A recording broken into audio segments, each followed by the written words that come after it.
So we have this this antidote here to the rune in reverse. We have things coming in, things working in your favor, and already this is the antidote to this rune, where if you do things that really make you feel like you, and it can even be being around the right people, getting yourself around the right community, just spending time with people who bring out the best in you, or know who you are and can appreciate you and bring out that quality, strengthen your sense of self.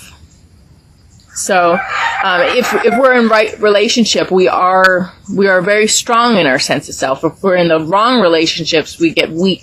That's where we get this confusion. Oh, hold on a second. But anyway, we just have, you need to strengthen your sense of self with the right people and doing things that make you strong in who you are. And then you have everything coming to you in the physical world, forces at work for you. So this is clearing now. And then we move into Tang, which has to do with soul retrieval. And it's almost similar to this, except this is, with Tang, it's like the whole body, the whole feeling. Whereas with Dahlia, it's just like confusion, it's mental confusion that is becoming clear, and you're getting strong in your sense of self. Whereas with Tang, it's actually like your sense of home, again, coming back, and you're feeling complete in the moment and feeling good in the moment, and having sweet emotions and feeling like you're living, it's like all of a sudden you're living the time of your life. You feel completely whole. There's nothing tugging at your heart. There's nothing pulling at your mind where you're in the past, thinking about problems, or even not present in the moment, just like even thinking about things around you in the world, or focusing too much on future, trying to dream yourself out of your true circumstances. But this is just being totally happy in your circumstances and feeling complete and whole, where you are at peace with everything in the past. There's no holes in your aura, like there's nothing that is taking away from the living in the moment. And this is that you're really living in the moment and you're enjoying it. And something about your work and your service, your skills are really being recognized, and you're being successful at what you do, and you're being acknowledged and recognized for your skills and your talents. So people are coming to you and really seeing you for who you are and appreciating you, and making use of your services, or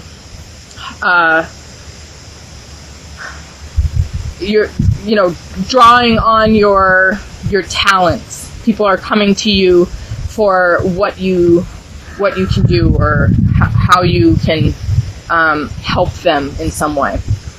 And then we have this paired with a rune of success and goals achieved, a position of honor. This is health and life force. So this is really in line with, it does combine these two cards, because Tang is like having your full life force and having that health and having wholeness, and having your sense of power, and feeling pure, and feeling just in your higher self, living the life of your higher self, taking the high road here.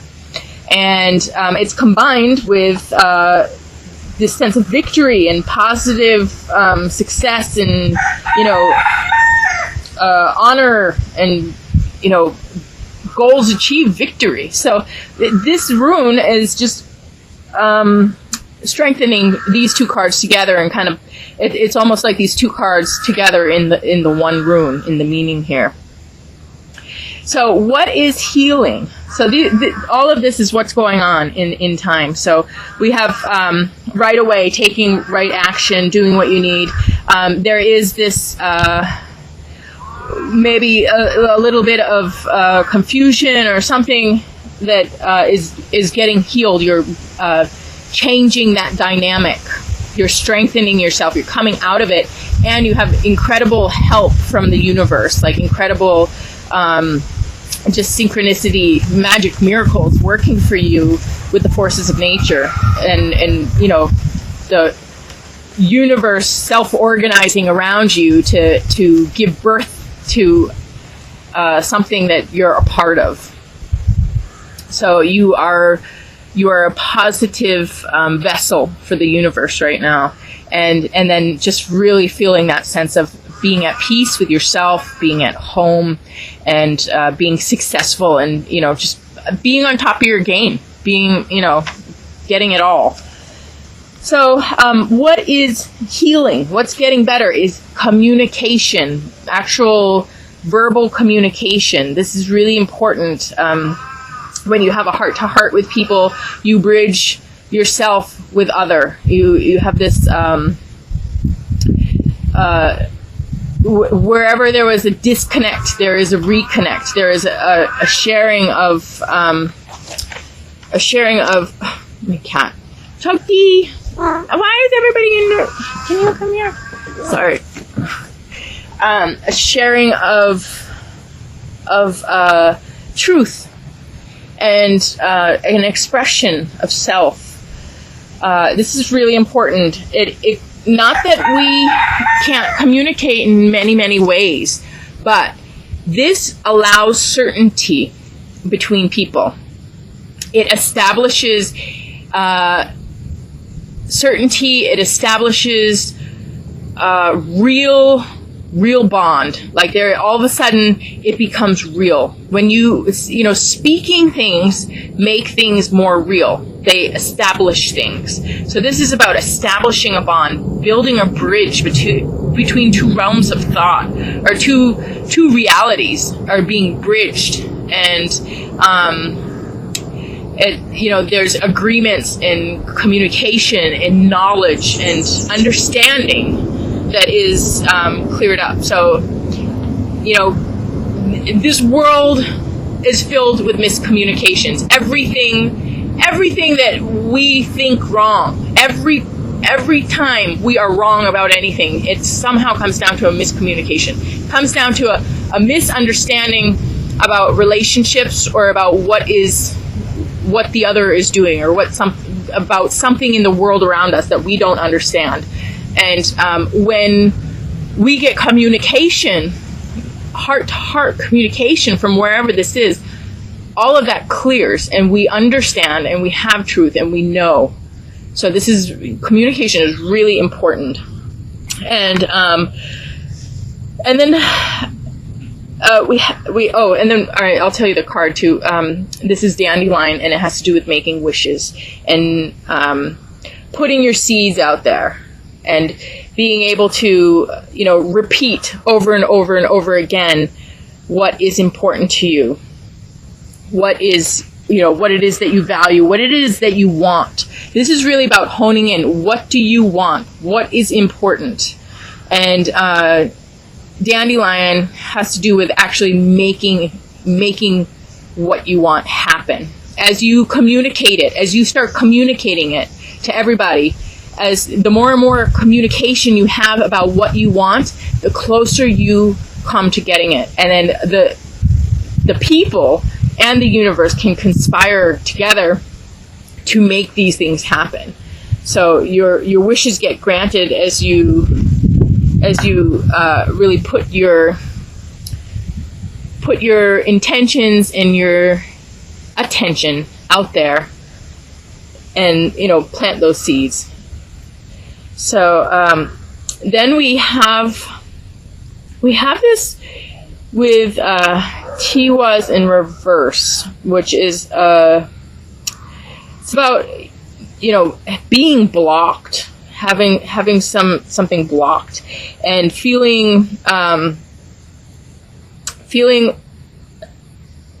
like paralysis. I'm like in paralysis now, right now. Being stuck in your mind, being stuck in your words, being stuck in your creative flow, just not, having injustice done, being unbalanced, feeling like a failure, feeling overwhelmed. It actually has to do with difficulty in communication and, conflict and, war, being at odds with people, having big confusion happening. And, even though it's difficulties in communication and mental paralysis and, being stuck and blocked in so many different ways and being out of balance, I want to say, first of all, there are people who just will never, in a million years, ever listen to the truth because they have an agenda that has to do with illusion, a illusion they create. A lot of times people will create a story that serves themselves that has nothing to do with reality, but to give them,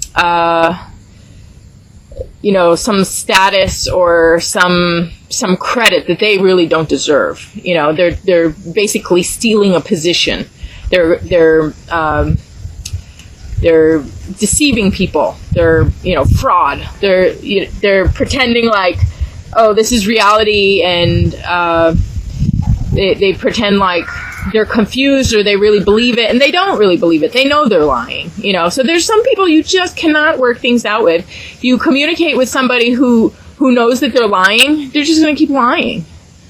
So there's some people, it's just not worth talking to them. I mean, there's no reason for it. So then you have to talk around them because they're useless. They need to be put in check by having other people learn your truth. And that's where I'm talking about this multiplicity. If you feel stuck and nobody's listening to you and everybody's listening to somebody else, which I see all the time. I can't tell you how many stories I'm hearing about this from other people right now, and I myself am going through this. And it seems like I'm a step ahead of everybody because I'm already almost through it.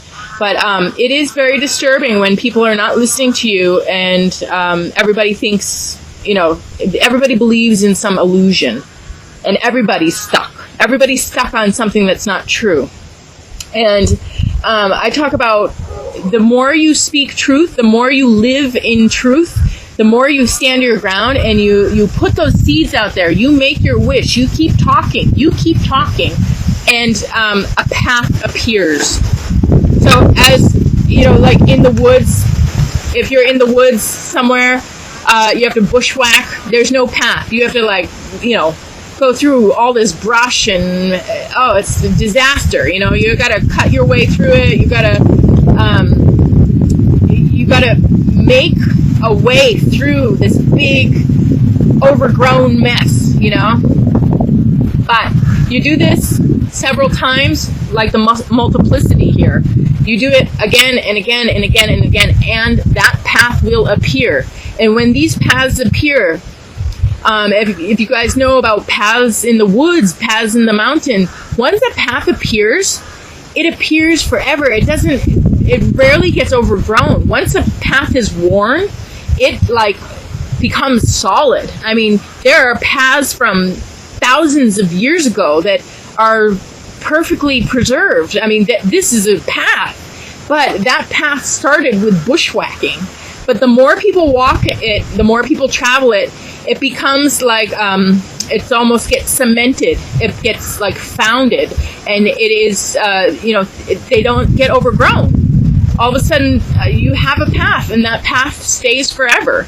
So this is about, okay, do it again, keep talking, keep living, keep standing in your truth. And I know it might be frustrating to get through, it's my tea, to get through these blocks here, get out of this stagnation.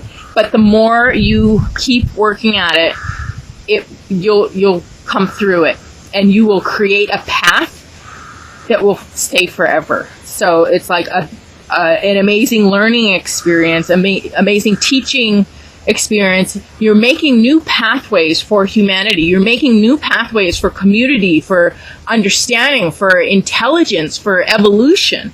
So this is really important. And, I want to say that this is almost what is going on here. This strengthening of confusion and coming into a place of solid ground, and of forming something that is really important and there to stay. So we have this healing and communication, a healing in a wish granted, but it has to do with multiplicity. And there's a healing in, okay, you've been working at something for so long, you've been standing your ground, and finally you have created your position. You have created, you have rebalanced the illusion with truth, and now people can see the truth. People can understand. So, then we have the final overall message here with Osara and Gita. And Osara has to do with redistribution, with society or community. It has to do with Easter. So it also has to do with fertility. And the people who have more giving to those who have less. Because there's this, with Easter, usually there's, these eggs that are filled with something or hidden, and everybody can go find them. And the gifts are given. Gifts are given with from adults to children, or with people who have more give to those who have less. It's not so much like Christmas. Christmas is a little bit like that, but Christmas is more even exchange, whereas Easter is really just like, parents give to the kids, or it's like more of a one-way thing where culture provides for the people. And Gita has to do with the song of God, and finally reaching that point in your life where you have established yourself. You have worked hard. This is also about the Brahma class, and in the Indian caste system, where you can move up. You can move from a lower caste, and you can look at them like life stages too. They don't have to be permanent for a lifetime. After you do one, you can move into the next one, and you do that one, and then you move into the next one, and finally you graduate into the Brahma class, where you have already been to your battle. You have already, proven your courage and your strength, and now you get your position of honor.